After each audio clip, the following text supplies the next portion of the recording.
Hello everyone, দেখো আজকে কিন্তু আমার বরের বার্থডে ছিল। তো সকালবেলা উঠেই কিন্তু রান্নাঘরে চলে গেছিলাম। তো কি কি করলাম সারাদিন সেটা তোমাদেরকেই দেখাই।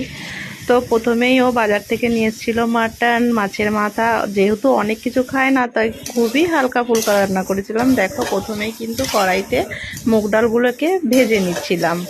আর আজকে রান্নাগুলো সেভাবে দেখায়নি, কি কি করেছি শুধু সেগুলোই দেখালাম। তো মুগ ডালগুলোকে ভেজে মাছের মাথাগুলোকে দিয়ে ডাল করেছিলাম আর মাটন করেছিলাম।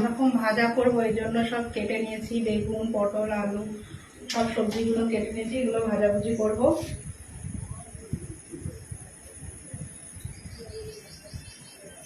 বেগুনগুলো কিন্তু ভাজা হয়ে গেছে, এরপরে আরো যা যা কেটে রেখেছি ভাজবো।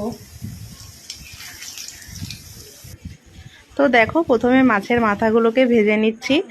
আর এর মধ্যে মশলা দিয়ে দিয়েছিলাম পেঁয়াজ, আদা, রসুনের পেস্ট, গোটা গরম মশলা, সাদা জিরে ফোড়ন দিয়ে ডালগুলোকে একটু সিদ্ধ প্রেশার কুকারে সিটি দিয়ে তারপর কিন্তু এর মধ্যে দিয়ে দিয়েছিলাম।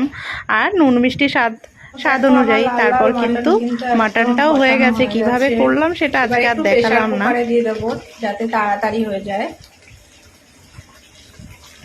তো আমার রান্নাগুলো কেমন হলো বলবে সবাই কমেন্ট করে।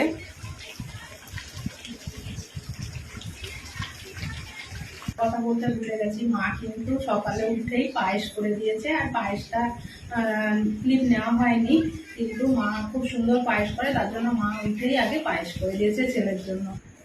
তো দেখো এই যে আমার মাটন, ডাল আর পায়েস, চাটনি, পাঁপড় সবই হয়ে গেছে। আর আমি কিন্তু আমার বরকে বলছিলাম তোমাকে কিন্তু খেয়ে বলতে হবে কেমন হয়েছে। আর তুমি খুশি তো আমি হাতে রান্না করেছি? ও বলল হ্যাঁ আমি খুব খুশি।